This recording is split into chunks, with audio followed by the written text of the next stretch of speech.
sempat mendampingi beliau. Saya waktu itu sedang perjalanan, sedang safar, sedang melakukan tur bisnis. Karena ada urusan bisnis beliau. Biasa orang Arab itu melakukan perjalanan untuk perniagaan, untuk berdagang itu biasa. Yang diceritakan Allah di surat Al-Quraisy itu gambaran tradisi orang Arab. Ila fi Quraisy ila fihim rihlatash shita'i was-sayf falyabudu rabb hadzal bait alladzi at'amahum min ju' wa amanahum min khauf.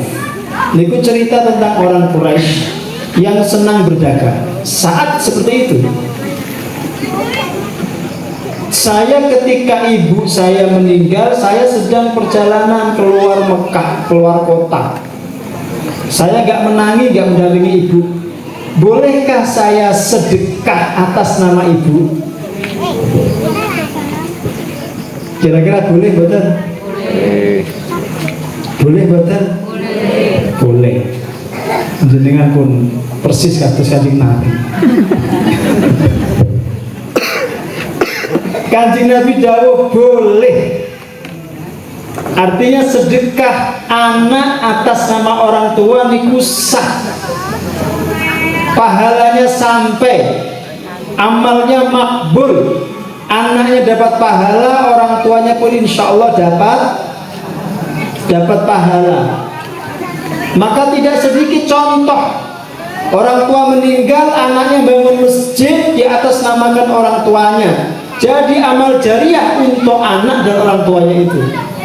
Contoh masjid Pondok Al-Fatih, Bu.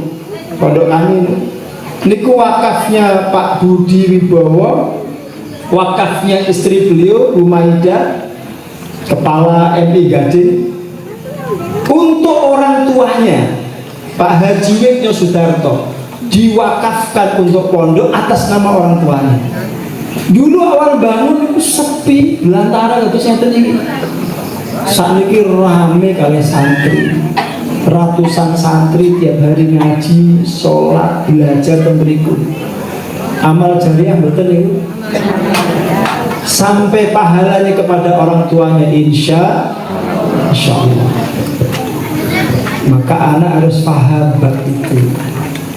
Bisa jadi dulu orang tua kita kurang ngerti agama, mungkin kurang gemar sedekah karena dia tidak punya duit, kurang berkecukupan. Maka anaknya saat ini yang punya duit, yang gemar riba, yang berkecukupan, sedekah untuk orang tua. Insya Allah sampai pahalanya. Paham ya? Bapak MC paham? Ini wonten Pak RW kula nih Pak, niku lho. Saya radi langsing gitu. Mboten kuru langsing. Nah, kalau saya bilang kurus nanti tersinggung langsing. Niku RW kula. Kenapa nih? TikTok. Saya Mas Agung. Saya lanjutkan. Itu salah satu contoh melanjutkan birrul walidain setelah orang tua meninggal, termasuk melanjutkan silaturahim dengan keluarga, sanak saudara, rekan-rekan sejawat dan kolega-kolega orang tua. Itu juga birrul walidain.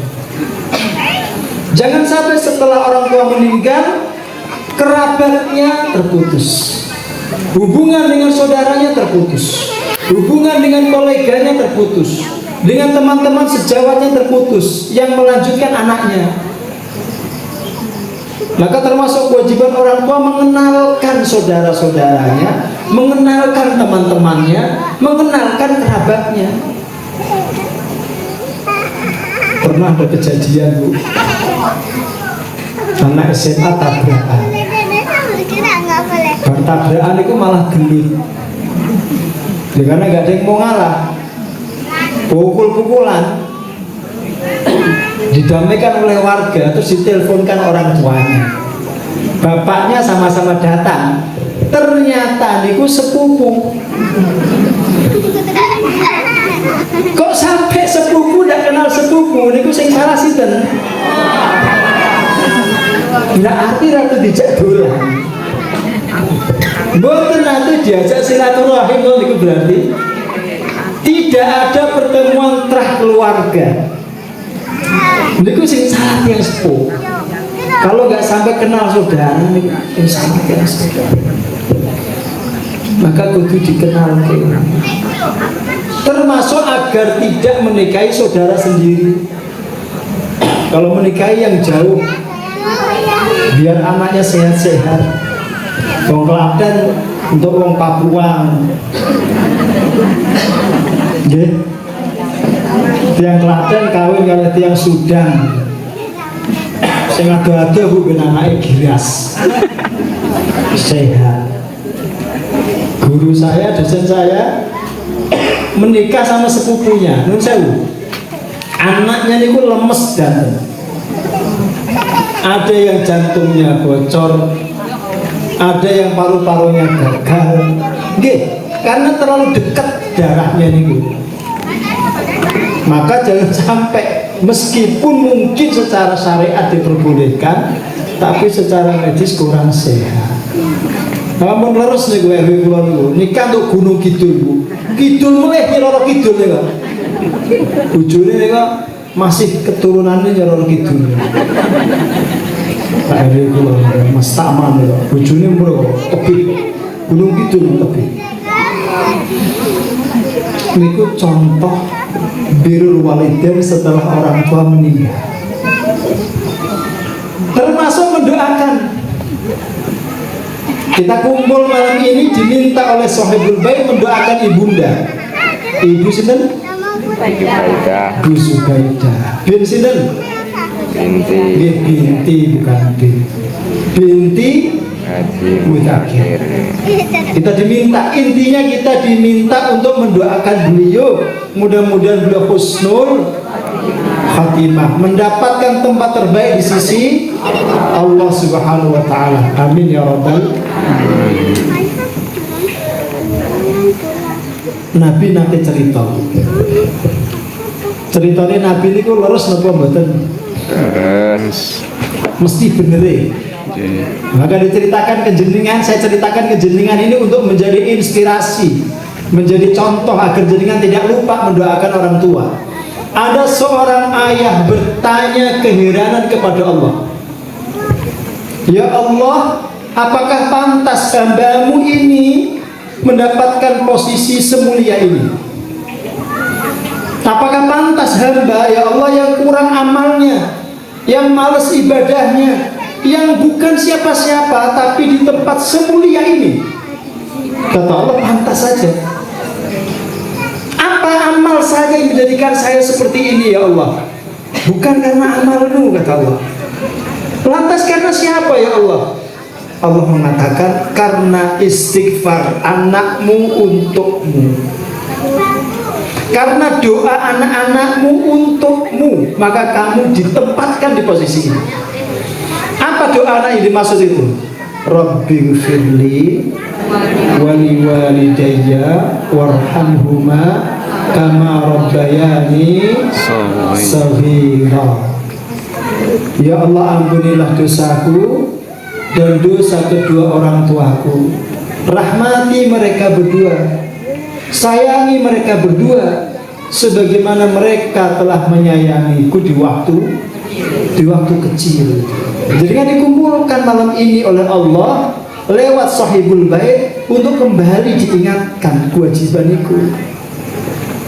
Jadi kan mendoakan orang tua tidak perlu menunggu momentum tertentu, tidak perlu menunggu waktu tertentu. Doakan setiap hari. Bahkan termasuk guru-guru jenengan jangan dongake. Imam Ahmad pernah ditanya putrinya, ayah, saya menyimak ayah setiap kali sujud terakhir itu mendoakan seorang laki-laki yang bernama Muhammad bin Idris Asy-Syafi'i, dan saya mengamati itu sejak 40 tahun yang lalu. Sinten niku Muhammad bin Idris Asy-Syafi'i? Apa kata Imam Ahmad? Itu guru saya, nak. Itulah Imam Syafi'i yang terkenal itu, yang mengajarkan saya asbabun nuzul, yang memahamikan saya kitab-kitab fikih. Saya doakan beliau selama 40 tahun tidak pernah putus setiap sujud terakhir. Dan itu guru ditungake itu, apalagi orang tua. Kalau tangga jenengan rian TK betul, SD betul jenengan, terus kemutan. Aspore gurunya jenengan guru matematika. Masih ingat? Sinten? Siapa namanya? Saya namanya Pak Widodo. Pak Widodo, mesti galau. Biasanya ditilik guru matematika, mergo galak biasanya. Padahal betul galak, disiplin. Karena orang matematika biasanya disiplin. Siapapun guru jenengan anggap seperti orang tua. Kalau orang tua kita itu berjasa dalam hidup kita soal dunia, menafkahi kita, guru kita berjasa soal ilmu dan akhirat, termasuk guru-guru agama jenengan. Jangan pernah dilupakan. Doa jenengan ditunggu mereka, terutama mereka yang ada di alam barzakh, yang ada di alam kubur. Maka tidak boleh jenengan lupa. Andai bukan karena kita yang berdoa di dunia, mungkin Allah Subhanahu wa ta'ala akan murka pada kita, karena kita dianggap uququl walidain, lupa dan durhaka dengan orang tua kita. Yang berikutnya termasuk birrul walidain, berbakti sama orang tua. Jenengan diperintahkan rukun dengan saudara. Biasanya kalau orang tua sudah meninggal, kemudian meninggalkan warisan gak segera dibagi, itu akan jadi konflik. Ada orangnya di sini? Sing tukaran mergo warisan? Patah? Sandet-sandetan? Saya pernah diundang teng Jalan Pemuda, loh, setelah alun-alun diundang sama jamaah, sama murid saya untuk menjadi mediator, menjadi penengah di tengah keluarganya yang sedang konflik warisan. Saudaranya ada 4 termasuk beliau, rebutan rumah. Rumahnya itu harganya 4M, diperebutkan 4 orang, bertengkar rame, merasa paling berhak.